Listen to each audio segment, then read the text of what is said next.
قصة قضية فلسطين. سنتحدث في هذا الفيلم عن قضية فلسطين وكيف تطورت أحداثها في 50 سنة التي سبقت حرب النكبة. تقع فلسطين في منطقة جغرافية مميزة باركها الله تعالى. سكنها اليبوسيون منذ 6000 سنة واستقروا في القدس التي عرفت آنذاك باسم يبوس، وتبعهم بطون الكنعانيين الذين استقروا شمال فلسطين حيث عرفت فلسطين بأرض كنعان. أما اسم فلسطين فقد جاء على الأغلب من قبائل بلستيا الذين دخلوا البلاد عبر البحر واندمجوا مع أهلها فأصبحت تعرف باسم فلسطين. تناوب على حكم فلسطين الكثير من الأقوام،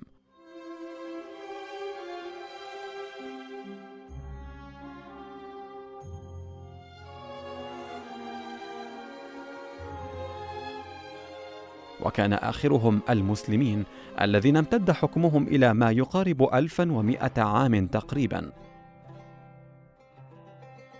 ولقرون عديدة عاش أتباع الديانات من مسلمين ومسيحيين ويهود في أرض فلسطين مسالمين مطمئنين. ومع نهاية القرن 19 بدأت تظهر ملامح المخطط الصهيوني وبدأت الفصول الأولى لقضية فلسطين. في تلك المرحلة كان عدد سكان فلسطين يقرب من 460 ألف نسمة، ولم يشكل اليهود سوى 3% من عدد السكان آنذاك. ومع تصاعد القومية الأوروبية زاد اضطهاد الأوروبيين لليهود، فبدأ اليهود بتنظيم أنفسهم والتفكير بالهجرة من بلادهم. ولكن إلى أين؟ هذا ما بحثه الصحفي اليهودي ثيودور هرتزل الذي ألف كتابا يدعو فيه لإقامة وطن يجمع اليهود المتفرقين، حيث اقترح فلسطين والأرجنتين ومناطق أخرى من إفريقيا. وأقيمت مؤتمرات يهودية متتالية لجمع التبرعات ودعم الحركة الصهيونية، ووقع الاختيار على فلسطين. كما قام اليهود المتنفذون في بريطانيا وأمريكا وغيرها من الدول بالضغط على حكوماتهم لدعمهم في هدفهم. وبدأت هجرة اليهود إلى فلسطين. هاجر 25 ألف يهودي إلى فلسطين قادمين من أوروبا الشرقية وروسيا، فأصبحت نسبة سكان فلسطين من اليهود 5%. وسنرى كيف كانت هذه الهجرات الكثيفة المتتابعة لليهود المحملين بالفكر الصهيوني سبباً رئيسياً في محنة الشعب الفلسطيني. فمع كل هجرة كانت المشاكل على مصادر الرزق والسكن والأراضي مع أهل فلسطين الأصليين تزداد. وقد قدم وجهاء القدس عام 1891 احتجاجاً إلى السلطة العثمانية طالبوا فيها بوقف هجرة اليهود الروس إلى فلسطين وتحريم استملاكهم للأراضي فيها. لكن هجرة اليهود لم تتوقف، وهاجر 40 ألف يهودي إلى فلسطين، فزادت نسبة سكانها من اليهود إلى 8%. مع ضعف الدولة العثمانية وانتهاء الحرب العالمية الأولى تقاسمت بريطانيا وفرنسا بلاد الشام حسب اتفاقية سايكس بيكو، ثم سيطرت بريطانيا على فلسطين بموجب اتفاقية سان ريمو، ووافقت على تطبيق وعد بلفور. فما هو وعد بلفور؟ في عام 1917 أعطت بريطانيا وعداً سرياً لليهود يقتضي مساعدتهم على إقامة وطن قومي لهم في فلسطين وتسهيل الهجرات الكبيرة وتملكهم للأراضي فيها. كما حظي هذا الوعد بتأييد الحكومة الأمريكية، وكان لهذا الوعد أثر قوي على القضية الفلسطينية. ثم وصلت الموجة الثالثة من المهاجرين إلى فلسطين، فزادت نسبة اليهود إلى 12%. بالرغم من ذلك إلا أن نسبة امتلاكهم للأراضي لم تزد عن 3%. مع هذه التطورات تغيرت تركيبة السكان في فلسطين، وتفاقمت المشكلة بين العرب واليهود، فعقدت 7 مؤتمرات فلسطينية كبيرة لرفض وعد بلفور، واندلعت أول انتفاضة فلسطينية. ثم شهدت يافا اضطرابات كبيرة، وعقد مجلس في نابلس يدعو إلى المقاطعة الاقتصادية مع الصهاينة، وتأسس المجلس الإسلامي الأعلى بقيادة الحاج أمين الحسيني. وفي المقابل تأسست الهاغانا كمنظمة عسكرية صهيونية، مع أنها كانت سرية وغير مشروعة، إلا أن الانتداب البريطاني ساعدها وغض الطرف عن نشاطاتها، بينما لاحق البريطانيون أي عربي يخبئ سلاحا في بيته.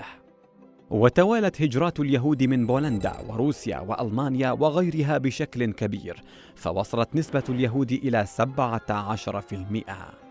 وحدثت اضطرابات دموية حول حائط البراق، واتسعت دائرة المشاركة الشعبية في المظاهرات، حيث خرجت مظاهرة القدس الكبرى عام 1933، وبعدها بعامين استشهد الشيخ المجاهد عز الدين القسام ورفاقه في معركة يعبد، وهم يقاتلون جيش الاحتلال البريطاني. ثم وصلت دفعة أخرى من المهاجرين اليهود، شملت حوالي 250,000 يهودي، فوصلت نسبة اليهود في فلسطين إلى 30%. الثورة الفلسطينية الكبرى. اندلعت الثورة الفلسطينية الكبرى ضد البريطانيين والعصابات اليهودية في كل أنحاء فلسطين، وكانت هذه الثورة أعم وأكبر من سابقاتها، وبدأت بإضراب عن العمل لمدة 6 أشهر.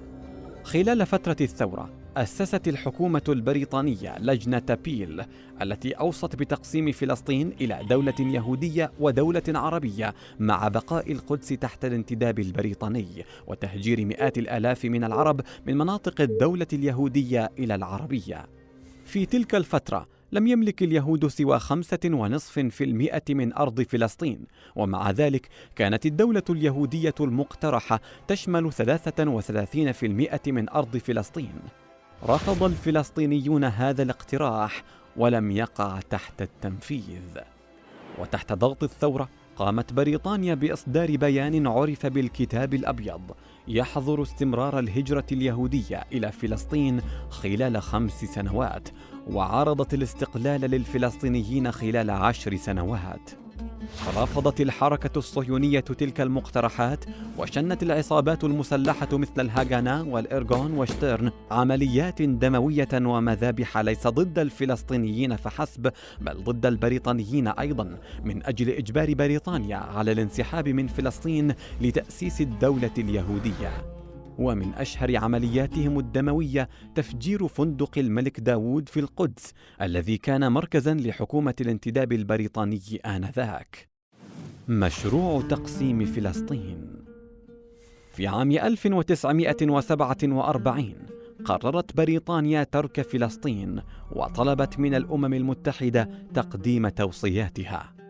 فعقدت الأمم المتحدة جلسة طارئة واقترحت مشروع تقسيم فلسطين المشهور باسم قرار 181. نص القرار على تقسيم فلسطين إلى دولتين عربية ويهودية، على أن تبقى القدس منطقة دولية. حظي هذا القانون بموافقة الأمم المتحدة وبدعم الاتحاد السوفيتي وأمريكا. في تلك الفترة لم يملك اليهود سوى 6.5% من أرض فلسطين، بينما أعطى القرار 56% من أرض فلسطين إلى اليهود. رفض الفلسطينيون والعرب قرار التقسيم ولم ينفذ القرار. واتضح للجميع أن حربا شاملة على أرض فلسطين على وشك الوقوع، فأعلنت الهاغانا التعبئة العامة، ودعت اليهود التي تتراوح أعمارهم بين 17 و25 سنة للتسجيل في الخدمة العسكرية. في المقابل نظمت الجامعة العربية جيشا سمي بجيش الإنقاذ. وجاءت موجة أخرى من الصهاينة إلى فلسطين، فوصلت نسبة سكان اليهود إلى 31% قبيل النكبة، ومع ذلك لم يملكوا سوى 9% من أرض فلسطين. وهذه الصورة تبين ما ملكه اليهود في تلك الفترة. في عام 1948 انسحبت بريطانيا من فلسطين، واندلعت الحرب بين الجيوش العربية وبين اليهود، وانتهت الحرب بفوز اليهود واحتلالهم ل78% من أرض فلسطين وإقامة دولة إسرائيل عليها، واعترفت بها أمريكا فوراً. وفي السنة التالية انضمت إسرائيل إلى الأمم المتحدة كدولة معترف بها عالمياً. وبفعل الحرب تقسمت القدس إلى قسمين، غربية بيد اليهود وشرقية بقيت بيد الأردن، ثم احتلتها إسرائيل عام 1967 من 9% قبل الحرب إلى 78% بعد الحرب. هذه هي نكبة 48. إذا أردنا أن نلخص سبب نشوء القضية الفلسطينية، فالمشكلة الرئيسية هي الهجرة الكثيفة لليهود المحملين بالفكر الصهيوني القائم على أن أرض فلسطين لهم وحدهم، وعليهم أن يقيموا عليها دولتهم بأي وسيلة كانت، وبلا اهتمام لمصير الشعب الأصلي في فلسطين. وقد تواطأت الدول الاستعمارية على تنفيذ وتسهيل هذا المشروع الاستيطاني الذي يتوافق مع مصالحها الاستراتيجية، الأمر الذي أدى إلى نشأة قضية فلسطين ومحنة الشعب الفلسطيني.